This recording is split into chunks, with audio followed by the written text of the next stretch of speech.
Hello my dear students, तो एक बार वापस से स्वागत है आपका अपने YouTube channel the logic world में। तो लास्ट लेक्चर में जैसे कि हमने रिफ्लेक्सिव प्रोनाउन के अंदर डूइंग ट्रांजिटिव वर्ड्स पढ़ी थी, तो उसी से रिलेटेड आगे कुछ और डूइंग ट्रांजिटिव वर्ड्स पढ़ेंगे। तो इस वीडियो लेक्चर्स में आप बिल्कुल लास्ट तक बने रहिएगा, तो आपको ये वीडियो और भी प्यारा लगेगा। और अगर आपको वीडियो अच्छा लगता है तो प्लीज़ वीडियो को लाइक करना, चैनल को सब्सक्राइब करना ना भूलें और ज़्यादा से ज़्यादा शेयर करें। तो चलिए इसी के साथ हम बिना वक्त गवाए वीडियोस को शुरू करते हैं। मैंने आप लोगों के सामने ऑलरेडी 2 क्वेश्चन लिख रखे हैं। पहला क्वेश्चन है Mohan satisfied with the delicious food, और दूसरा क्वेश्चन है she will introduce to the chairman at the meeting tomorrow. तो चलिए पहला क्वेश्चन हम डिस्कस करते हैं। जैसे कि यहां पे आपका ये लिखा है सेटिस्फाइड। सेटिस्फाइड आपकी क्या है? वर्ब। और ये विथ लिखा है, विथ आपका क्या है? प्रीपोजिशन। और द डेलिशियस फूड लिखा है, ये आपका क्या है? यह है आपका ऑब्जेक्ट। अब ये जो द डेलिशियस फूड है, ये आपका विथ प्रोपोजिशन का ऑब्जेक्ट है। अब यहां लिखा है विल इंट्रोड्यूस। यहां पे विल क्या है आपकी? हेल्पिंग वर्ब, और इंट्रोड्यूस क्या है आपकी? Main verb. ओके, यहां टू क्या है? टू है आपका प्रीपोजिशन, और यहां लिखा है द चेयरमैन। द चेयरमैन क्या है आपका? ऑब्जेक्ट। अब ये जो द चेयरमैन है, ये आपका टू प्रीपोजिशन का ऑब्जेक्ट है। और मैं आपको पहले भी बता चुका हूं कि जो प्रीपोजिशन होता है वो अपने साथ ऑब्जेक्ट लेकर आता है। तो ये जो ऑब्जेक्ट लिखे हैं ये आपके प्रीपोजिशन के ऑब्जेक्ट हैं। अब आप लोग मेरे को बताइए, ये जो पहला क्वेश्चन मैंने लिखा है यहां पर सेटिस्फाइड वर्ब लिखी है। क्या लिखिए? सेटिस्फाई वर्ब है। ओके, ये जो वर्ब है ये आपकी डूइंग ट्रांजिटिव वर्ब होती है या हैपनिंग वर्ब होती है? इतना बताइए। अब ये जो मैं आपको बता देता हूं, ये जो सेटिस्फाई है ये आपकी डूइंग ट्रांजिटिव वर्ब होती है। ओके, क्योंकि सेटिस्फाई का मतलब होता है सेटिस्फाई करना, है ना, इसलिए ये डूइंग ट्रांजिटिव वर्ब है। और जब भी डूइंग ट्रांजिटिव वर्ब होती है तो इसके साथ इसका ऑब्जेक्ट भी आता है। अब सेटिस्फाई करना, अब किससे सेटिस्फाई कर रहे हैं? कोई रिसीवर भी तो होगा ना। हम तो सेटिस्फाई कर रहे हैं लेकिन कोई रिसीवर भी तो होगा ना जो सेटिस्फाई होगा। So there is always some object, है ना। अब सेटिस्फाई वर्ब का कोई ऑब्जेक्ट तो यहां मेंशन है नहीं। यहां जो ऑब्जेक्ट है आपका प्रीपोजिशन विथ का ऑब्जेक्ट है। सेटिस्फाई वर्ब का ऑब्जेक्ट थोड़ी है। अब सेटिस्फाई तो आपका डूइंग ट्रांजिटिव वर्ब है तो इसका ऑब्जेक्ट तो होना चाहिए, और क्वेश्चन में कोई ऑब्जेक्ट इसका मेंशन कर नहीं रखा, है ना।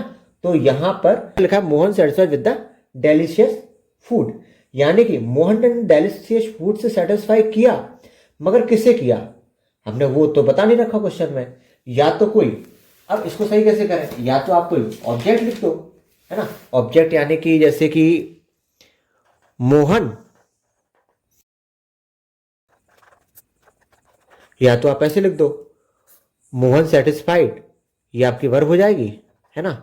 अब ऑब्जेक्ट चाहिए क्योंकि डूइंग ट्रांजिटिव वर्ब है तो इसका ऑब्जेक्ट चाहिए, तो ऑब्जेक्ट चाहिए आप द गेस्ट लिख दो। गेस्ट नहीं लिख चाहते हो तो आप हिज फ्रेंड लिख दो, कुछ भी लिख दो ऑब्जेक्ट। और अगर कुछ समझ में नहीं आए तो आप इस ऑब्जेक्ट की जगह क्या लिख दो? रिफ्लेक्सिव प्रोनाउन लिख दो। ओके, क्या लिख दो? Reflexive pronoun. रिफ्लेक्सिव प्रोनाउन, अब चूंकि आपका सब्जेक्ट क्या है? सब्जेक्ट है आपका मोहन, और रिफ्लेक्सिव प्रोनाउन क्या हो जाएगा? मोहन आपका क्या है? थर्ड पर्सन सिंगुलर, और थर्ड पर्सन सिंगुलर के लिए आपका ऑब्जेक्ट क्या आ जाता है? ये आता है आपका ऑब्जेक्ट हिम सेल्फ। ओके, तो यहां आपका ऑब्जेक्ट आ जाएगा मोहन सेटिस्फाइड। वर्ब के बाद क्या आएगा आपका? ऑब्जेक्ट। ऑब्जेक्ट में क्या आएगा? Satisfied himself with the delicious food. तो इस हिसाब से आपका पहला क्वेश्चन सही हो जाएगा। अब दूसरा क्वेश्चन देखिए, यहां लिखा है she will introduce to the chairman at the meeting tomorrow, है ना। अब इंट्रोड्यूस का मतलब होता है इंट्रोड्यूस करना। इंट्रोड्यूस का मतलब क्या होता है?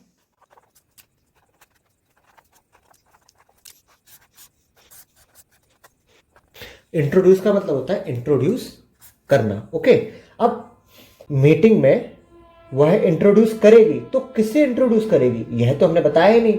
तो अब यहां पर या तो कोई भी ऑब्जेक्ट लिख दो, इंट्रोड्यूस द डायरेक्टर या इंट्रोड्यूस। अब आप यहां पर अपनी तरफ से कोई ऑब्जेक्ट लिख दो, जैसे कि she will introduce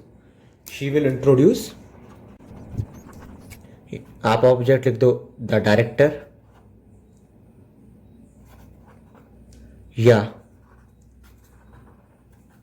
her family. ये क्या है आपके, ये हैं आपके ऑब्जेक्ट। और अगर आपको कुछ समझ में नहीं आया कि क्या लिखें, तो इस ऑब्जेक्ट की जगह पे आप क्या लिख दो, रिफ्लेक्सिव प्रोनाउन। अब शी है, सी फेमिनिन जेंडर का थर्ड पर्सन सिंगुलर है, और फेमिनिन जेंडर के लिए रिफ्लेक्सिव प्रोनाउन क्या आ जाएगा, हर सेल्फ। तो आप यहां क्या लिख दो, she will introduce as object reflexive pronoun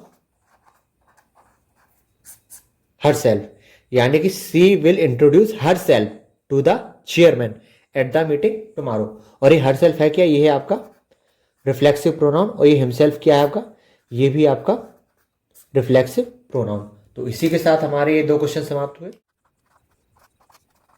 question है ही अवेल्ड ऑफ दैट अपॉर्चुनिटी। अब अवेल का मतलब क्या होता है, मैं आपको बता देता हूं। अवेल, अवेल का मतलब होता है to make something available, to make something available, यानी कि किसी से लाभ लेना। अब एग्जाम्पल में जैसे कि उसने अपॉर्चुनिटी उपलब्ध कराई, लेकिन किससे कराई ये तो हमने बताया नहीं। अवेल क्या है आपकी, ये है आपकी डूइंग,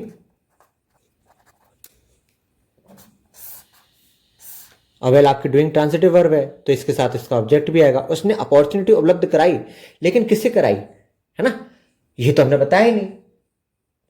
अगर उसने कोई चीज अवेल कराई है तो किसी ने उसे रिसीव तो किया होगा, तो वो कौन है, तो वो रिसीवर होता है ऑब्जेक्ट।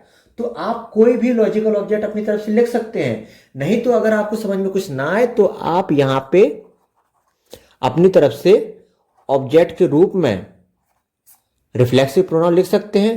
ही आपका क्या होता है, third person singular masculine gender का, इसके लिए रिफ्लेक्सिव प्रोनाउन क्या होता है आपका, हिमसेल्फ। ये आपका क्या है, ये आपका रिफ्लेक्सिव प्रोनाउन। तो इसका आंसर हो जाएगा he availed himself of that opportunity. तो होप सो आपको ये तीसरा क्वेश्चन भी क्लियर हो गया होगा। तो ये जो हमने अभी आज जो वर्ब डिस्कस की थी, 2 से 3 वर्ब हमने लास्ट लेक्चर में डिस्कस की थी, और 3 वर्ब हमने आज के लेक्चर में डिस्कस की हैं। तो इसी से रिलेटेड कुछ हम और ऐसी डूइंग ट्रांजिटिव वर्ब करेंगे जो अपने साथ ऑब्जेक्ट को लेता है, जिसके साथ ऑब्जेक्ट लिखना जरूरी है ना, डूइंग ट्रांजिटिव वर्ब। तो वो वर्ब कौन कौन सी होती है, चलिए हम डिस्कस कर लेते हैं।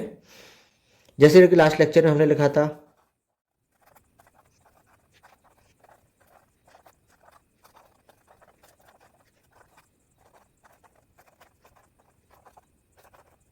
ये वो वर्ब हैं जो कि डूइंग ट्रांजिटिव वर्ब होती हैं, जो कि अपने साथ ऑब्जेक्ट को लेती हैं। तो मैं आपको पहले इनको बता देता हूं कि मैंने कौन कौन सी वर्ब लिखे हैं। Absent, present, enjoy, avail, introduce, satisfy, hurt, blame, busy, exert, adapt, accustom, acclimatize, prostrate, pride, submit, resign, reconcile, devote, address, apply, acquit. तो कुछ वर्ब हमने यहां आज डिस्कस कर लिए, जैसे कि एक्सेप्ट, एब्सेंट, प्रेजेंट को डिस्कस कर चुके हैं, अवेल डिस्कस हो गया है, इंट्रोड्यूस डिस्कस हो गया है, सेटिस्फाइड डिस्कस हो गया है, और जो बाकी की वर्ब्स रह गई हैं वो हम अपने नेक्स्ट लेक्चर में डिस्कस करेंगे। तो होप सो आज का लेक्चर आप लोगों को समझ में आया होगा, जो क्वेश्चन हमने डिस्कस किए हैं। और अगर नहीं समझ में आया होगा तो आप पास के 2 लेक्चर आप देख लीजिए रिफ्लेक्सिव प्रोनाउन के, तो आपको और अच्छे से क्लियर हो जाएगा। तो प्लीज़ अगर आपको वीडियो अच्छा लगा हो तो प्लीज़ वीडियो को लाइक करना और चैनल को सब्सक्राइब करना, और ज़्यादा से ज़्यादा हो सके तो आप उसको शेयर कीजिए, जिससे कि चैनल पर बने रहने के लिए। टाटा बाय बाय, मिलते हैं नेक्स्ट लेक्चर के साथ।